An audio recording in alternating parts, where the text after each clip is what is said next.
エメとヤマト。すると、どうも、ワンピースの謎と仮面 YouTuber、ゆでてなんぼのゆでろんです。ありがとうございます。いいね。チャンネル登録してね。今回考えたいのは、鉄巨人ことエメトとヤマトの表裏一体です。一緒に考えていきましょう。よろしくお願いします。ただし最新話をまだ読んでいない人は大いにネタバレを含む内容ですので、今すぐ動画をストップさせてください。よろしいでしょうか。行きましょう。1119話で明かされた鉄巨人の名前エメト。これはゴーレム関連の名前であり、1年半前鉄巨人が登場した1065話の時点で考えることができました。詳細は前回の動画をご覧ください。そんな鉄巨人とつながる人物は同じく1年半前の動画でバーソロミュー・クマであると考えました。サイボーグとゴーレム、これは誰もが考えるロボつながりでしょう。ロボットの語源は強制労働者奴隷という意味です。バーソロミュー・クマは太陽を表すサニー号を2年間守っていたまさに太陽の盾。そして鉄巨人エメト君もおそらくは太陽の盾でしょう。なぜならエメト君が初めて喋った回が1111話。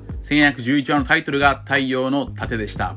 またこちらの動画では太陽の盾を表すもう一人のキャラクターはエースだとも考えました。鬼の子と呼ばれたエースと鬼のような鉄巨人はつながって鉄巨人の謎の動力とは腎臓メラメラの実だとも考えましたが、しかしこちらの動力の考察は自信がありません。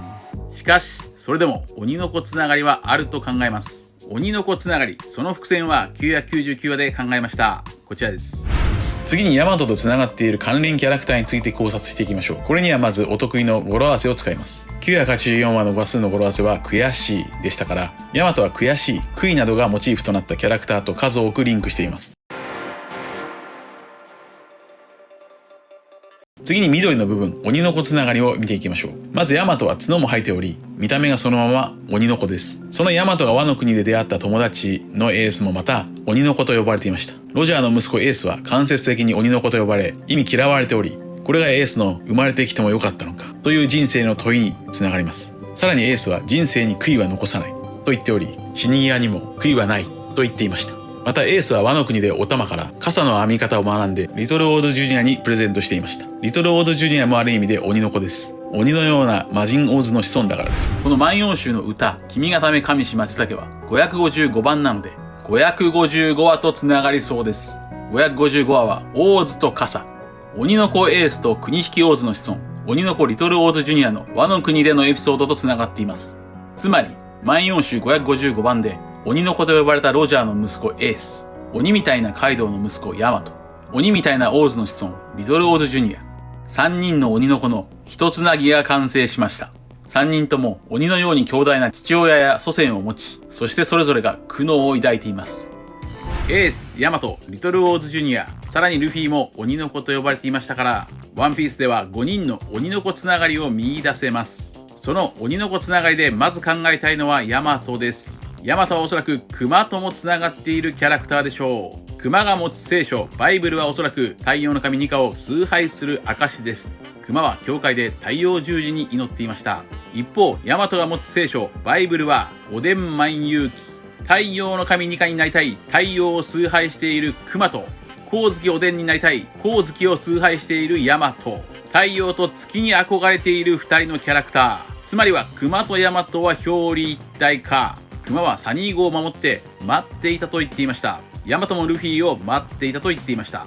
そしてこの2人のつながりはクマとヤマトに関係しているボニーとモモのスケからもわかります。クマが守ったピンクのボニーはソルベ王国の王女であり、そのボニーは大人から子供になりました。一方ヤマトが守ったピンクのモモのスケはワノ国の将軍であり、モモのスケは逆に子供から大人になっています。ボニーとモモのスケも成長するピンクの表裏一体。すると太陽の神ニカと光月おでんも表裏一体でしょう。だから1044話で太陽の神ニカが現れた時、同時に小紫は光月おでんの無念も語っていました。するとクマとヤマトがつながっていて、さらにクマと鉄巨人がつながっているなら、鉄巨人エメトとヤマトもつながっているだろうと推察できるのです。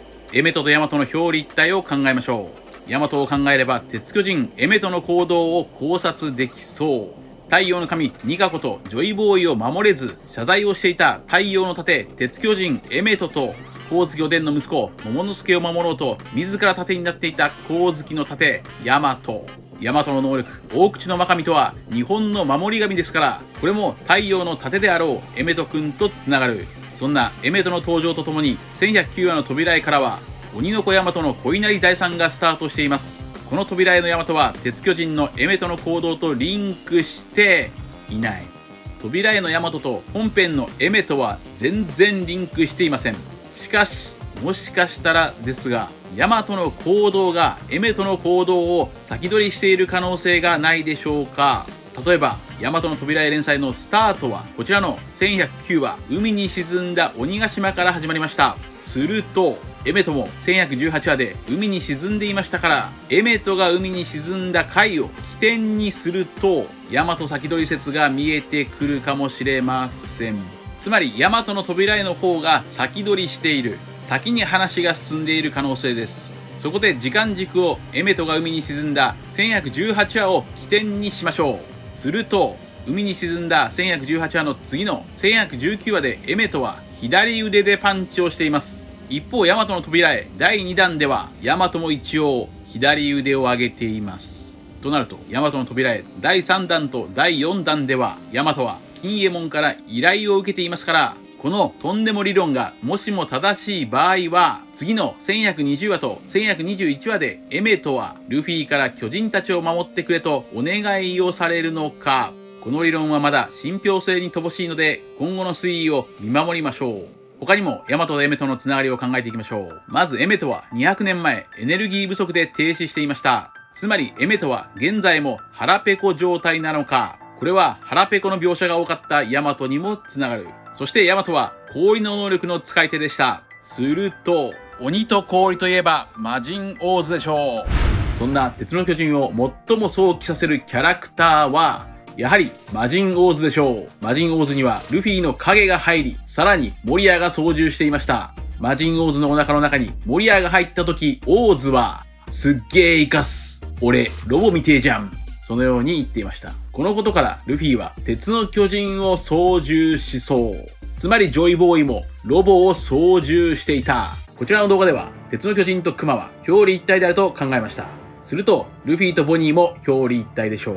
それはボニーの技ニカみたいな未来や大食いという共通点だけではありません。ジュエリーボニーのジュエリーもつながっています。ジュエリーとは宝石という意味ですが、宝石、ジュエルの語源をたどっていくと、ラテン語で喜びを引き起こすもの、冗談、ジョークや喜ぶ、ジョイに結びついていくそうです。宝石、冗談、喜び、これらは一つなぎ。つまり、ジュエリーボニーとはある意味ジョイボニー。そしてルフィはジョイボーイ。すると、ルフィと鉄の巨人、ボニーとクマはセット。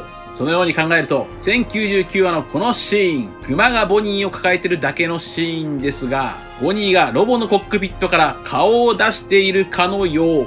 まるで魔人オーズを操縦するモリアに似ている。これがルフィが鉄の巨人を操縦するかもしれない伏線。とにかくルフィは鉄の巨人を操縦しそう。なぜなら鉄の巨人と似たベガフォース1もコックピットがあるロボットでリリースが乗っていました。そしてこのリリースはちょっとルフィに似ている。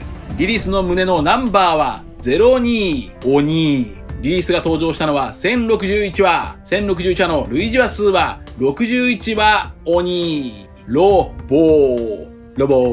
さらにヤマトからエメトを考えていきましょう。ヤマトは光月おでんの公開日誌を渡して桃之助に秘密を語っていました。するとエメトが言葉を喋れるならエメトはルフィにジョイボーイについて語りそう。そんなヤマトとエメトが最もつながるであろうと考えるシーンはここです。